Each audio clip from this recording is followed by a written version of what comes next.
Welcome to the Pindown, your Detroit Pistons podcast. I'm your host, Wes Davenport from Motor City Hoops and Detroit Bad Boys. And I'm Blake Silverman, writer for Detroit Bad Boys, covering everything from the Pistons to the NBA draft and the Motor City Cruise.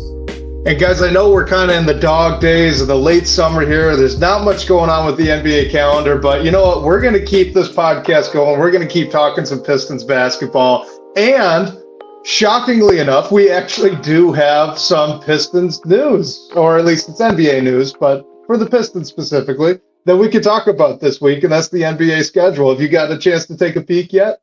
Oh, I thought you were going to say that Joe Harris retired today. So. Oh, no, he did. He did retire. Piston legend through and through. You know, we all have to respect the work that Joe Harris put in for this organization to really lift them out of that 28-game losing streak. Oh man, no, I'm totally kidding. Not a slight at all to Joe Harris. Congrats to him for a great career and obviously it didn't work out in Detroit, but he still got paid a decent amount, which is, hey, good for him. But no, we're here to talk about the schedule. I mean, a lot to digest. I think the thing that jumps off the page is the start the Pistons have. I think they're playing Eastern Conference playoff teams from last year in each of their first 6 games in Indiana, Cleveland, Boston, Miami, Philly, and then New York. And then they finally get a break when they get the Nets, but then they have a road back-to-back with that where they have to travel back home to play the Lakers the next day. So it's going to be a tough, immediate stretch for the Pistons. Like by my count, in the first 16 days of the season, they're playing 10 games, which is just crazy. We're going to have a lot of basketball to talk about. We're going to run quickly out of the gates. But yeah, some interesting things like the road stands. They go out west over Christmas, obviously not playing on Christmas Day, but in the middle of a West Coast swing there. But yeah, when I saw the schedule, the thing that really jumped out to me was the start that we're going to have. And hopefully, I don't think it'll go super well for the team, but at least hopefully we don't freak out if things don't go to plan over those first couple weeks against the best of the Eastern Conference. You know, I really wanted to ask you, as we were kind of prepping for this episode, what things you kind of look for to take away from the schedule release, because to be quite honest, it's actually something I really struggle with.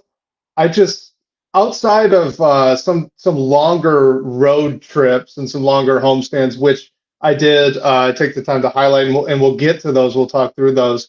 But outside of those ones where it's a big, long trip, or it's, you're in your bed for over a week, 2 weeks, maybe, if you're really lucky, right? Those things stand out to me. But in terms of, they're playing playoff teams to start the season, but how quickly do we forget how weird things get at the start of the season, right? I mean, you could flash all the way back to Michael Carter-Williams almost knocking out the big 3 in game 1. Stuff gets weird in the month of October and November.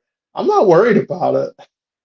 Yeah, me neither. In terms of what I look for in the schedule, I try not to take too much from it because how many times you're going to play each team for the most part. So I look at the amount of back-to-backs the team has, and then how many of those you have to travel between games, or if it's just a home back-to-back. Or I think the Pistons actually, they have one back-to-back in February where they play the Bulls in Chicago over 2 nights, which is a little funky to me, but look at things like that. And like you said, the home stands, the road trips. But other than that, I honestly try not to take too much from it, just because it's going to go how it's going to go. And then we'll have a lot of basketball to talk about really quickly out of the gate.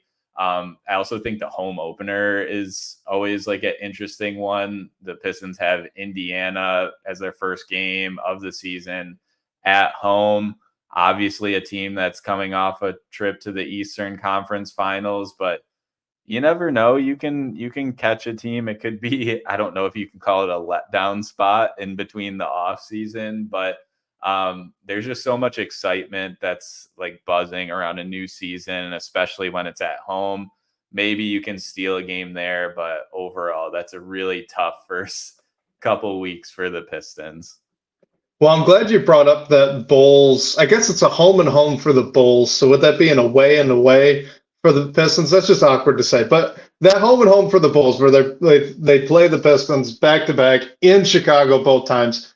I'm really like that jumped out to me right away. I think that's going to be some entertaining basketball. Not just because I don't think the Bulls are going to be some incredible NBA team this season or anything like that, but because it is really difficult already to beat a team twice in the NBA, right? Once you play them once, now they got the scout on what you did to them and they can react and respond in that way. So it's really tough to beat a team twice. It happens a lot, obviously, but it's difficult. But to do it like with no nights of rest in between, that's almost AAU stuff right there, where I've got to play you tonight and tomorrow we're doing the same thing. So we're all, we're up early in the morning watching film, breaking down what went wrong, what went right, and trying to change and respond in 24 hours. I think that could be a lot of fun and just be really interesting to see what's different between each game, if anything. Yeah. When you say AAU vibes, I think of, the teams hopping off the bus with the basketball shoes and backpacks in hand and everything. And that back-to-back is actually the last couple games before the All-Star break. So I don't know. I mean, like, hopefully obviously depends a lot on what the team does and everything like that. But maybe this is the year that Cade breaks through and gets a All-Star appearance. So that would be fun. If not, I'm sure we'll see Ron Holland in the Rising Stars Challenge or whatever they're calling it these days. So that's something that I'll be monitoring. But yeah, it is like, I think Chicago comes to Detroit twice and then the Pistons go there twice. So knock it out right there is a little interesting. I think for people who are like local too and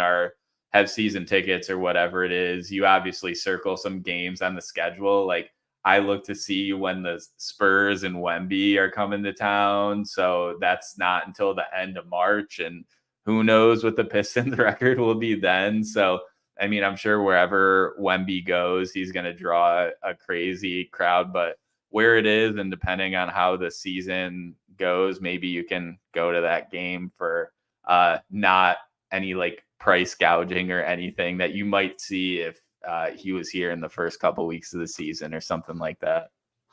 Let's talk about a couple of these road trips that they do have. I was actually, as much as we talked about the beginning of the schedule might be challenging, I was pretty encouraged. It seems like over the past few years, at least to my memory, there have been more than a few big road journeys for the Pistons, talking 4 or 5 games in a row out on the road. And those are just mentally very, very challenging. You could see it when the Pistons did that.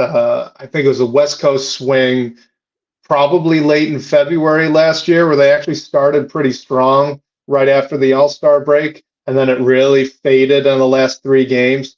That's not uncommon, especially with the young team. But looking at this schedule, they really don't have many 4 or more game road trips. All right. So you've got 1 4-game road trip in December. That's a tough one. You got the Suns, the Lakers, the Kings, and the Nuggets. That's also right after the NBA Cup. So you kind of don't know what's coming right before that. But that's a lot of plane time. That's a lot of travel. So that one will be difficult. But the second one that they have, the second 4-game road trip, is actually split by the All-Star break. We were just talking about it. Technically, that Bulls is immediately followed by Spurs Hawks also on the road. But with the All-Star break in between, that's pretty good.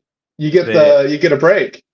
They actually have one in January where they go to Houston, Atlanta, Orlando, Cleveland, then Indy. I mean, some of that is regional, but Yeah, that's after and it's not super close after the West Coast swing. The West Coast swing, the first one at least, is the Hmm. end of December, and then that second road trip starts on January 20th in Houston from there. But again, like Yeah. at the end of it, you're going to Cleveland and Indiana, so it's not crazy or anything like that. Yeah, and it looked like I think in January there was actually a 5 game road trip too with Rockets, Hawks, Magic, Pacers, and Cavs, or Cavs and Pacers. And like you said, that's another one where okay, Rockets is a little tough because that's a little bit out there, but those last one, Magic, Cavs, Pacers, that's close enough. You can get to all of those places in under 2.5 ish hours. So that's honestly not bad. 5 games is a lot, but in terms of the travel, it's not huge. But so for me, like when I'm looking at the schedule, I'm pretty much just looking at the big long road trips and if there are a lot of them and how difficult they might be in terms of travel time and the caliber of teams that they're likely to be going up against. And there's outside of that one in December with Suns, Lakers, Kings, Denver, it doesn't look that bad. Yeah, I don't want to say it's an easy schedule, but I think it might be easier than the one they played last year, I should say. Yeah, and then the other one that's in March is like their second West Coast trip where they Hmm. go to Utah, then they play the Clippers, the Warriors, and Portland. The Warriors in Portland is actually Oh, I missed that one. Yeah. a road back to back, and I mean that one's a little nice because it's sandwiched by Utah and then Portland at the end. So those are a couple games you could get. You never Plus, know late what's in the season. yeah, you never know what's going to happen there. But overall, I mean, I know over the past few seasons, however long it's been now, the storyline is all like the back to backs and specifically road back to backs that the Pistons have.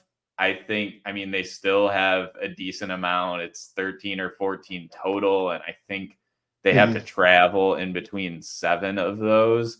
But I don't know. I'd have to go back and look at what those numbers were in previous years. It doesn't seem like overwhelming or crazy like the Pistons got jobbed or anything like that to me. Cause I mean, every team has to go through it. It's just some more than others. Last thing I'll say before we get to Mike's schedule question, and then into a couple others as well. But the reason this gets so hard to really, really break down, I think, in terms of difficulty of a schedule, is just how much turnover there is of the NBA roster throughout the season. Not just trades, but waivers, two-way guys, injuries, all this stuff. If we remember last season, part of the reason some of those back-to-backs were so bad is because of who was hurt at the time. Like they would have a back-to-back where on night one Duran would go down and you'd be without him on the following day, and that hurt, that bites, and it made it much more difficult than it really looked like it would have been ahead of time. That happens for other teams too. You'll miss guys, you'll get a little bit, not as much as you used to, but a little bit of the designated rest games from other teams' star players. Like it just gets really difficult for me at least, to have a good feel of the challenge of the schedule in terms of the teams they are playing and in the cadence that they play them until you actually get on the ground and you're watching these games and you look, they win 2 in a row, then the third one doesn't look as bad. But if they lose 2 in a row and they got a road back to back coming up next, you're going, oh, that's a tough stretch. It's just so context dependent to me. Right. And I think last season after that 2-1 start, I want to Yeah, say that right after that is when Jalen Duren went down with that ankle I think so. injury.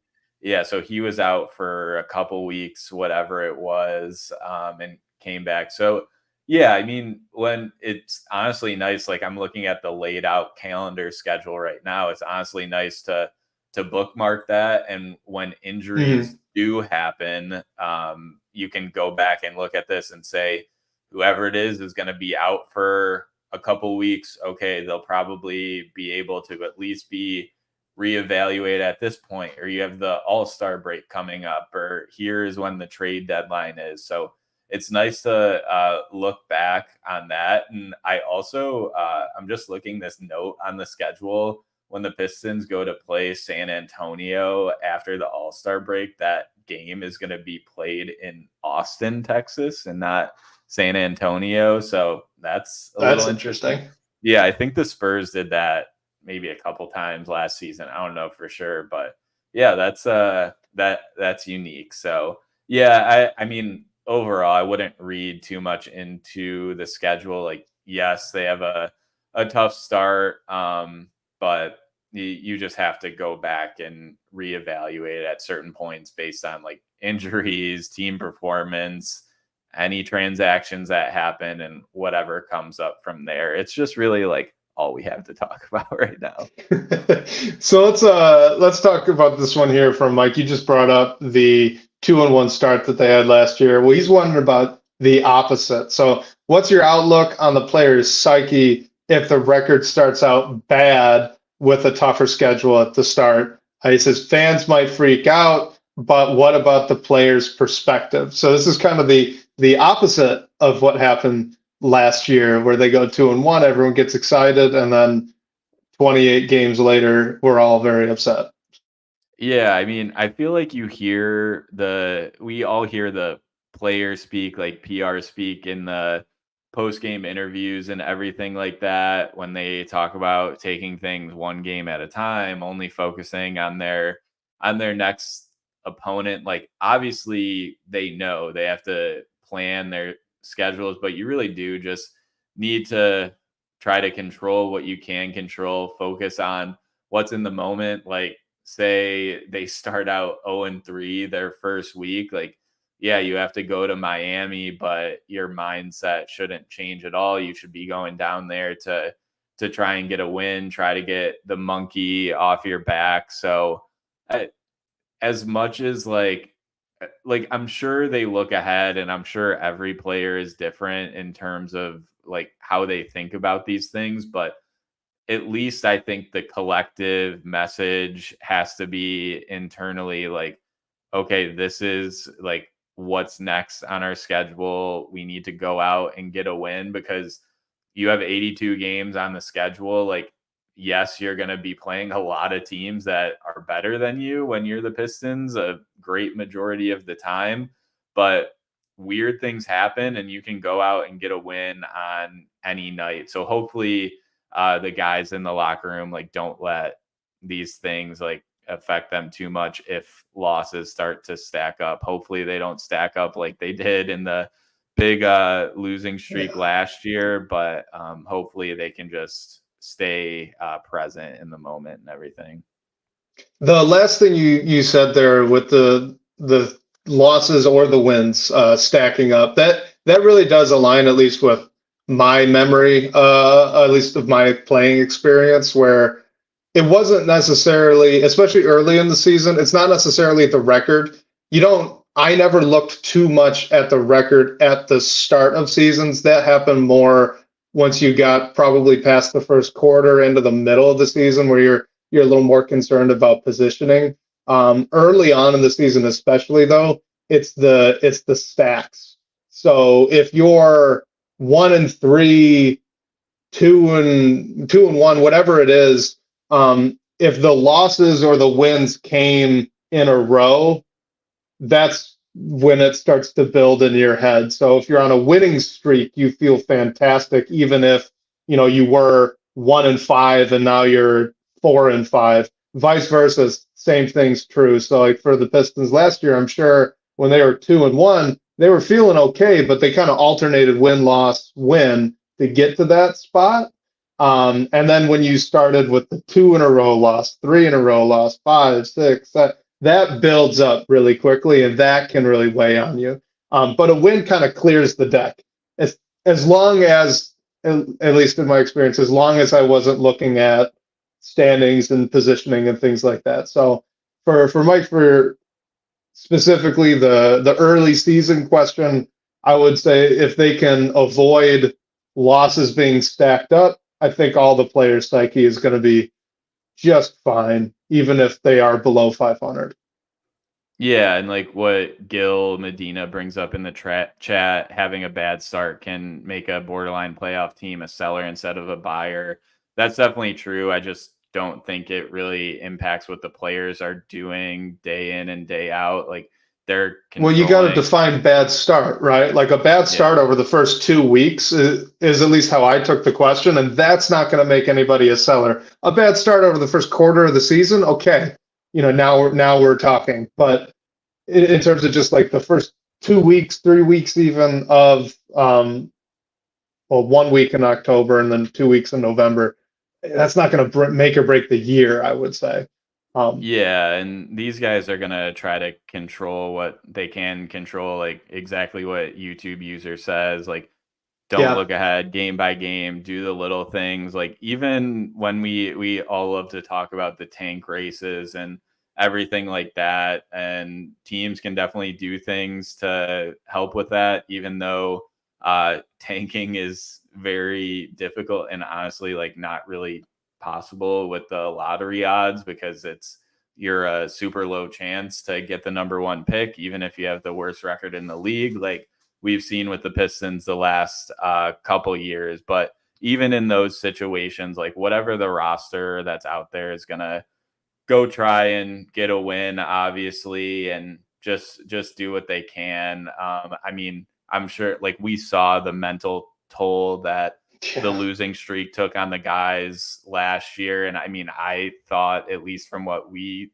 saw publicly, they took it pretty well. Like that's not easy for anyone, but yeah, like the expectation I feel like for any coach has to be that your guys are going to compete. If you don't get that vibe, if you think that competition level could be increased, like changes are going to happen. So hopefully, especially early on in the season, like hopefully it doesn't take too much of a toll on them if they do have a rough start with the schedule that's on the board.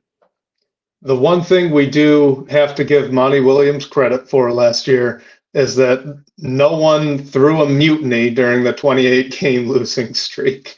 No, we got no negative reports coming out of the locker room. It seems everyone stayed professional, and that's in large part because of the coach. So that's good. Obviously, greener pastures now with JB Bickerstaff. So let's get to this one. This is from our guy, Detroit Turkey at TR Detroit.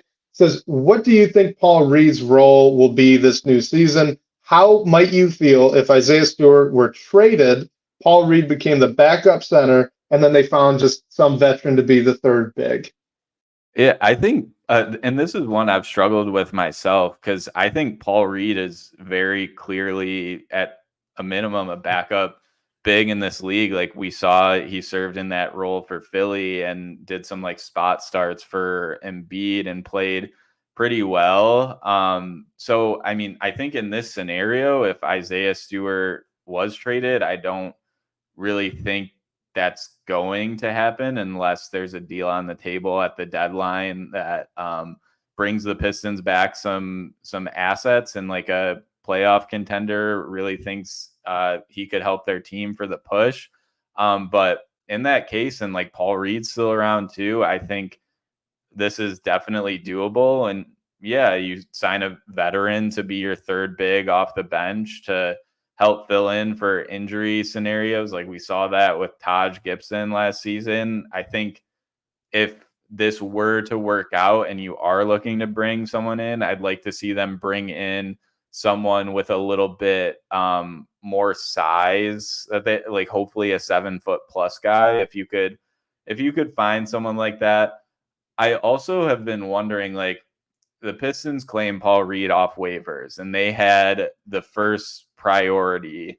And I believe why you make a waiver claim is just so like you don't let him run through the rest of the teams because someone else is gonna snag him up. So if we saw him go through waivers, not be claimed, and then the Pistons signed him to a different contract, I think it would be a different story. But I think what we saw with him get claimed by the Pistons, the first team that could claim him, and they did have a need for him.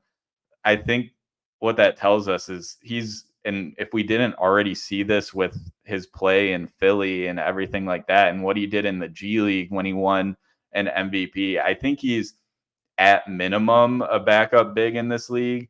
It's just a little awkward in Detroit when you have Jalen Duren, who you're trying to develop. You have Isaiah Stewart, who you signed to a rookie extension, and we all think that he's an ideal backup big. Like, where does Paul Reed fit into that? He's almost like he might be too good to be your third big, but that's just how the roster shakes out at this time.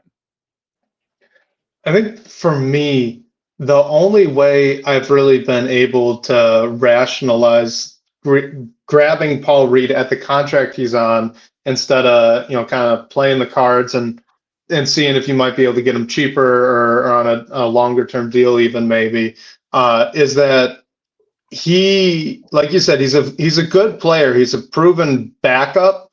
We don't know if he's got more in him than that. And like YouTube user says here, Paul Reed's going to play because players get hurt all the time, especially Isaiah Stewart and Jalen Duren. They've been hurt frequently over the past few years. But I think in terms of just like a bigger umbrella or overarching role, I do think Paul Reed is genuinely going to have a shot. The only way I think that I can make this make sense in my own head is if Paul Reed is here to push one of, if not both, of Isaiah Stewart or Jalen Duren, who are both somewhat proven, largely still unproven in their own right. So if Paul Reed ends up outplaying them in practices and JB wants to roll with that, then sure, that's great. It's a very low risk move for the Pistons, just with all the cap space that they had. And if not, if Isaiah Stewart and Jalen Duren can beat him out for the roles that they'll end up having, then great. You've just got a really, really good third big. The other thing, too, is it does give you a little bit of flexibility. Like Pistons Turkey here says, you could trade Isaiah Stewart and just shift Paul Reed up. You could trade Jalen Duren and shift Paul Reed up a role. Like, you don't have to get a center back right now, and that wasn't the case before. So maybe that's part of it, but I'm curious to know if you agree. I genuinely think he's going to have a chance. I doubt that he's going to win a rotation job over Duren or Stewart, but I think they're going to give him every chance to prove it. Yeah, I like YouTube user says, like, he's going to play when injuries come up. And also, like, we're putting Isaiah Stewart into this backup big spot, but what if JB Bickerstaff doesn't use him that way? The thing I struggle with thinking about how Paul Reed fits into the rotation is I list out like a 10-man rotation and Paul Reed is just on the outside looking in, and that's because I'm putting Ron Holland in there. But so if we're thinking of the roster as it stands now, there's a world where there's no injuries. I'm like, what does his minute load look like? Or is he completely out of the rotation? But I think definitely there has to be some way for him to play, just because he's too good just to put on the end of the bench. Like, there has to be some sort of use for him. And if it's only in like injury scenarios, that's fine. I think he's a great option when you need to go to him and rely on him. Definitely. Let's do this one from L. Blues in our live audience. Says, Jaden Ivey looks like he's added some strength this offseason. Do we think that will end up helping him finish through contact this year? I think so. I mean, it has to help. It's just like, how do you use the strength? How much is it? Like, honestly, I haven't really seen many recent pictures of Jaden Ivey, so I don't know how much strength that we're talking here, but overall, like, it only helps. And I think that's should be a focus for Jaden Ivey developmentally. So if he did add some muscle, like those pictures of Asar Thompson we've seen where he just genuinely looks huge. If Jaden Ivey is taking a similar path and like he knows, I'm sure the team knows, Jaden Ivey knows that's something to focus on. Like, they probably told him to add some strength, and that'll help with your element of the game. Depends how he uses it, his decision making and everything like that. But of course, like, adding strength can only help finishing near the cup. Yeah, the only downside is that it adds weight. So if it really hurts him in terms of his quickness and ability to jump, that would be a negative.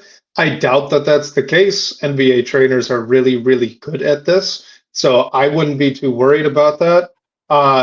In terms of can it help? I mean, it can't hurt, right? If he's stronger and is more able to hold his line when he gets downhill and have guys ping pong off him, it just helps him create space. If he can maintain, I should say, his contact balance, even with the added weight distribution up top, that helps him even more. And then the big one's just core strength. That's a really big thing that NBA players work on a ton. So if Jaden Ivey improved that as well, that's going to help him in the air be able to contort, take hits, not really move too far, and be too discombobulated through contact to finish around the hoop. So, yeah, I mean, I think it could absolutely be a positive for him. He has to do it. He has to do it. Yeah, it'll be interesting to see. Like, one thing, I don't know how much content we'll get through camp and everything like that, but yeah, interested to see what Ivy looks like coming back. And things like that we're talking about the schedule and the start and everything. You can try to pick out differences in different guys' games, see what they worked on over the off season, and whether it pays off or not. Maybe it's not something that does immediately, but something good to keep an eye on the first 5-10 games of the season to see where he's at. All right, let's go to this voicemail here from our guy, Josh. It's his second call, so we appreciate you, man. He's asking about leading scorers. Hey, it's Josh from South Dakota again. My question this week is, what do you think is the order of scoring 2nd through 6th on the team next year? Cade is obviously first. Then I think it goes Tobias, Ivy, Duren, Beasley, Tech. Side note, I haven't really heard any of the Pistons podcasts mention this. With Tech and Tobias signing 2-year deals, I don't think the Pistons make a big move or any major move until the summer of 2026, when Duren and Ivy will be restricted free agents. I'm guessing it's going to be more 1-year deals next year, and then they will be able to make a big move with probably $100 million in cap space, with Cade for sure in the picture, and then maybe they just cut their losses on all the young guys and just move in a different direction. But until summer 2026, I don't think we're going anywhere. Thanks, guys. Bye. All right, Blake. So 2 questions there, right? What do you think 2 through 6, the top scorers on this team? And then as well, what do you think about the plan to kind of still punt next offseason and make a bigger move once Ivy and Duren are theoretically restricted free agents? Yeah, and thanks again for the call, Josh. Appreciate you. I more or less agree with his order, just shuffling around a bit. 2 through 6, when I netted it out, I have Ivy second, then followed by Tobias, Malik Beasley, Jalen Duren, and Fontecchio. The reason I gave Ivy the nod over Tobias is I'm just hoping that we see him staggered with the second unit and maybe get more minutes on average than Tobias does. And hopefully he can just add some scoring when he is running the second unit. And then I was interested with Malik Beasley in this scenario. Can you tell me if I'm crazy for thinking he can average 14, 15 a game, even if he's not starting? It is tough. So the Pistons Pulse, we just did this, looking through it all, the players, trying to project out what they might score And there's just not a ton there for Beasley if he's not starting and not getting starters minutes. Like, if you figure Cade's going to get his, Ivy's going to score, Tobias is going to score, Duran's in double digits, Fontecchio's in double digits, it just ramps up really fast. It gets difficult to spot him. So 14 feels high for me. I think he's talented enough to do it. I just don't know if it's going to happen. I'm not betting on it. That's fair. I'm just coupling, I guess, his efficiency as a shooter and maybe like bumping his numbers up a bit. And yeah, like Jalen Duren can very well score more than Malik Beasley. I just think, like, I don't know if Beasley gets like 2-3 threes to go in a game. Like, I think he has a ton of scoring upside, and also, like, we don't know what the starting unit is gonna look like. We think Jaden Ivey is gonna start, but what if he doesn't? What if Malik Beasley ends up starting or something like that? So yeah, it was a tough one, and like with Duren and Fontecchio, I more or less gave Duren the nod there just because I think he's gonna be in the starting lineup, and we don't know the minutes that Fontecchio is going to get. I mean, maybe he starts too, and that makes me totally shuffle around my list, even with Beasley. So I'm pretty, I feel like Jaden Ivey and Tobias Harris are clearly, as we think of it now, the 2 and 3. But then after that, you can kind of shuffle it around, and Jalen Duren might even be the most likely option beyond that, just because we know he's going to have a big role on this team.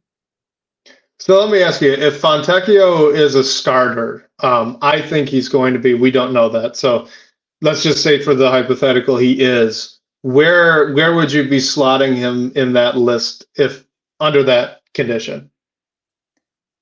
I might just like flip-flop him and Beasley. So have Ivy, Harris, Fontecchio, Duren, and then Beasley, just because it's like a minutes thing. And could Jalen Duren score more than Fontecchio?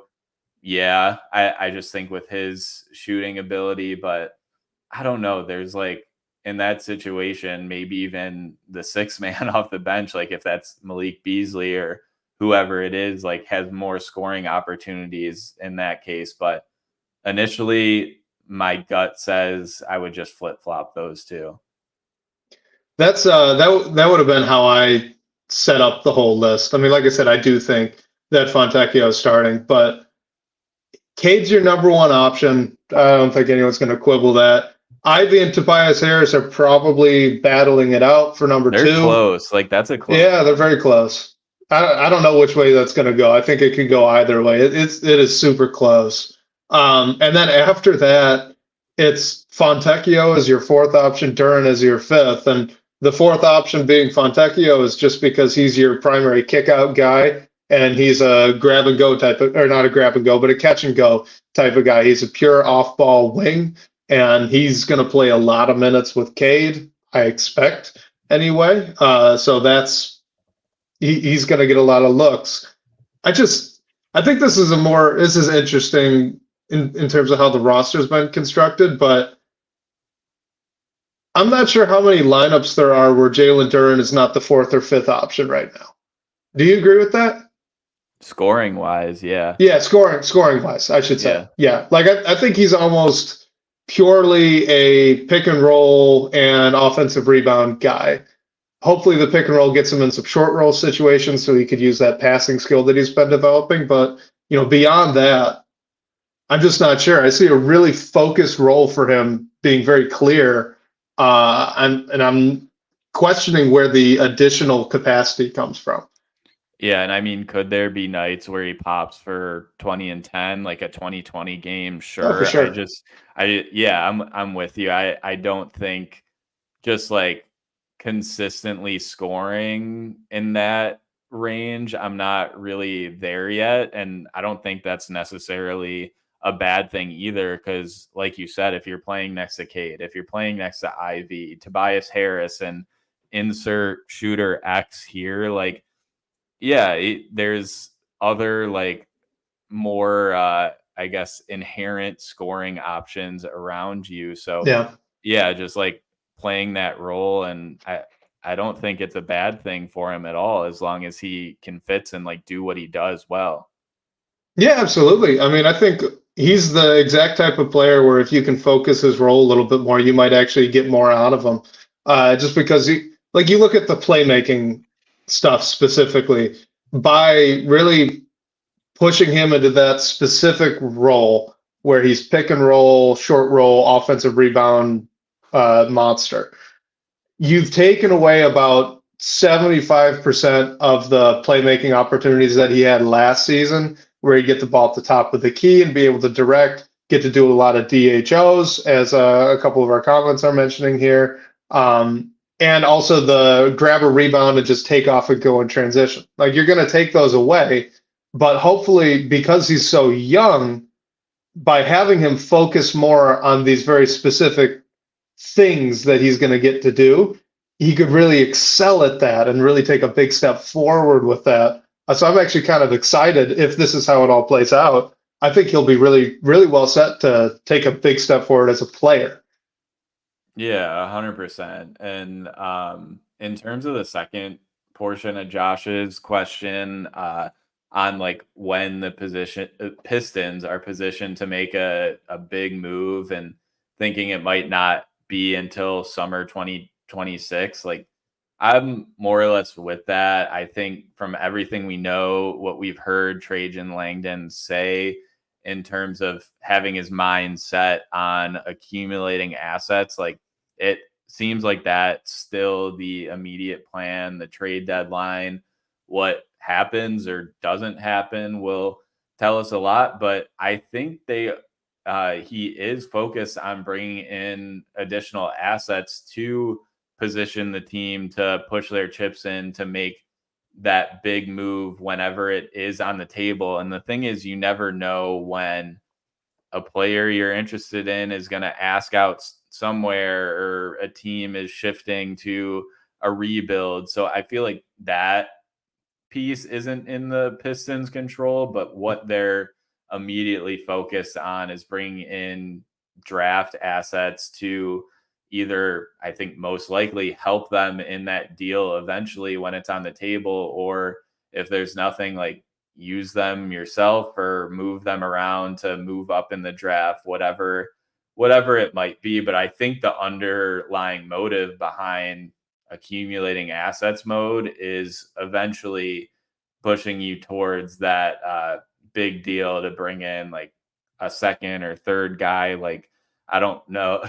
The Michael Bridges trade was, I mean, the Knicks gave up a ton for that. Like, the Pistons don't have the assets to do that, but something in a similar vein, maybe on a lower scale, depending on the players that become available this year or next offseason or next year. Yeah, it is totally unpredictable who's going to be available and when. I would say, just in terms of the pace that this team building plan is going to have to take, in large part, it's really dependent on Cade Cunningham and then guys like Jaden Ivey, Ron Holland, and Asar Thompson. Those players on the team that have the all-star, maybe all-NBA, or in Asar Thompson's case, all-NBA defense kind of upside, and how quickly they can progress. So it's not really a fair comparison, but Luka Doncic, his rookie year, was so good that Dallas said, all right, screw our plans. We need to get better quickly. Cade Cunningham and the rest of these young guys, if they take a big enough step forward this year, can do the same thing, kind of force the hand. But I do agree that until someone forces their hand, they do not have to rush this, and it doesn't look like Trajan Langdon's going to rush it. I think both of those are good things, by the way. Like, he's not going to pick up steam and really throw coal into fire until they show that they need more coal in the fire. You know what I mean? Yeah, and what YouTube user brings up here, like the team's still going to be looking to collect assets at this trade deadline. I totally agree with that. Do we feel like there are valuable vets on the team that that other teams will want? Yeah, Wes with the thumbs up for those listening on podcasts. I agree with that too. I think Malik Beasley specifically could be very valuable for a team looking for shooting to help with a playoff run. THJ, we saw what he did in the I was going to say playoffs. him too. I know Yeah, the playoffs thing, but also stretch run, like to get into the playoffs and then bench him if you really are afraid of that. I could see a bunch of teams being interested.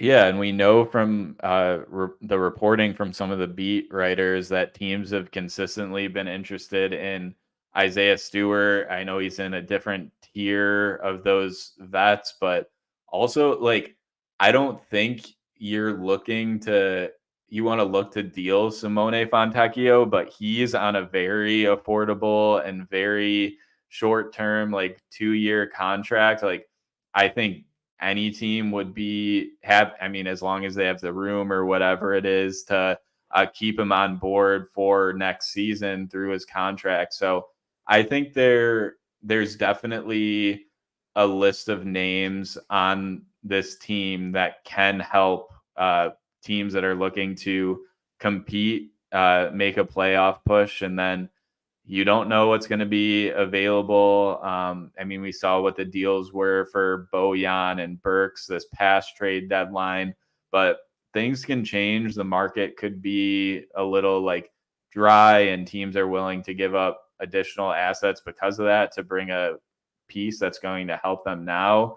So you never know. I mean, it takes a ton in this league to get a first round pick back. I don't think the names that we're listing will necessarily return anything like that, but I think you can at least get something like a flyer and like a decent second round pick or two or whatever it nets out to be. You really stole my thunder there, Blake. I was waiting. I was like, all right, he's going to talk about Beasley, Tim Hardaway Jr., and then I'm going to come with this under the radar name of Simone Fontecchio, and everyone, all the listeners are going to be, oh, there's everyone pretty much. Well, I think he's probably the best trade asset that they have right now. He is a proven player. He's a proven starter on a decent Utah Jazz team last year. He's 29. He shoots over 40% from three, and he's big. He can handle the ball a little bit. And steal of a contract, too. His contract is so cheap that if a contending team wants to send a flyer young player and a late future first-round pick, so like a pick that's going to be in the bottom 5 of the first round of the draft, they are saving money and getting better production. And that will make Simone Fontecchio, I think, extremely valuable for other teams and as well for Detroit, because I suspect he's going to be starting and playing a pretty vital role next to Cade. Any final thoughts on that before we get to one last question? Just quickly, by the way, on that, if you are able to get a late first, those are super valuable picks to me, because we saw in the Asar Marcus Sasser draft, like Troy Weaver traded up in the first round to get Marcus Sasser. You get that extra year of team control in the contract. We saw the Milwaukee Bucks do something similar this year when they took AJ Johnson, who's not going to help them immediately, but you get an extra year of team control there. So I think that's super valuable, whether it's the Pistons that are going to use it or another team that has a player that they like, that they want that extra year of team control in their contract. All right, let's get to this one. This will be the last question for the night. I call this the Blake Silverman special. Okay, because you know what? It is August, and we've got a question talking about next year's draft. And this is right up your, I can't even answer this one. I've honestly, guys, I have not even looked at next year's class, but Blake has been grinding high school tape just to answer questions like this. This is a college returning question, so the high school tape doesn't matter, but I had to give you the shout out for that because I don't know how you do it. This is from Joan81. Says, who are some of the under radar college players we should keep an eye on this upcoming season? Hey man, there's like basketball on at all times whenever you're looking for it. So that's really all I'm doing here is just when I have some downtime seeing what's going on. But under the radar college returners, I mean the big ones are like Coleman Hawkins, who probably could have been a draft pick, but got a big NIL deal to transfer to Kansas State. There's Hunter Salas, who a lot of people thought could be a first round pick this year, but he stayed. I think he got a pretty big NIL deal. There's also Peyton Sanford, who withdrew in the draft, our guy Bryce always referred to as the best shooter in last year's draft class. So he's going to be coming out next year. But some under the radar names, Neek Clifford from Colorado State. He probably could have been drafted this past year. He went to the combine, didn't have a great combine. So he's returning. I'm excited to watch him next year. And a couple guys I like from Oregon. There's Jackson Shelstad, who is just like a microwave scoring guard. He was a freshman. So coming back, I think he can get some real draft buzz next year. And they also have Kwame Evans, who he likely could have went out too, but decided to stay back. And the only other name I'll bring up is Milan Momcilovic from Iowa State, like a shooting wing who didn't get a ton of draft buzz this year, but I think depending on how his year goes, he can come back. And then just for the sake of like shouting out the in-state guys, there is Michigan brought in a couple transfers, and Danny Wolf from Yale and Vlad Golden, who's like a 7-footer from FAU and coming over with the coach. And Danny Wolf is an interesting one. He's like a shooting big who Maxwell from No Ceilings. If you guys aren't following them, be sure to do that. He covered Danny Wolf and did a great deep dive on him. He's an interesting player. And then State has Cohen Carr, who I think could get some draft buzz, and also Xavier Booker, who's coming back for his sophomore season. And I think he can make a jump as well. I'm not sure if it'll be like NBA draft talk, but I think Cohen Carr will get some draft buzz. I'm just not sure how much. So just threw out a bunch of names. There's a ton, like none of these guys have played a game in their college season yet, so a lot can change, but some interesting players in a draft that is certainly going to be top loaded with all like the freshmen and even some international guys coming in. All right, let me ask you this, and then we'll close it out and get out of here. Of the guys you named, who's like Blake Silverman's dude right now going into the season? Who should people be watching? Of those names, I just really enjoy, like, there's times where you're trying to catch up on a player on a team, and then there's some other dude who just like steals all your attention. I loved watching Oregon last season for Jackson Shelstad. Like, he's just so fun to watch. He can get buckets in a ton of different ways. So he would have to be my guy of that group. He's just like a super fun player. And I think he can be a real, maybe not like top end NBA prospect, but I think he has a future somewhere. So I'm excited to watch him next season specifically, but a ton of guys that the cycle's only just getting started. So a ton to play out.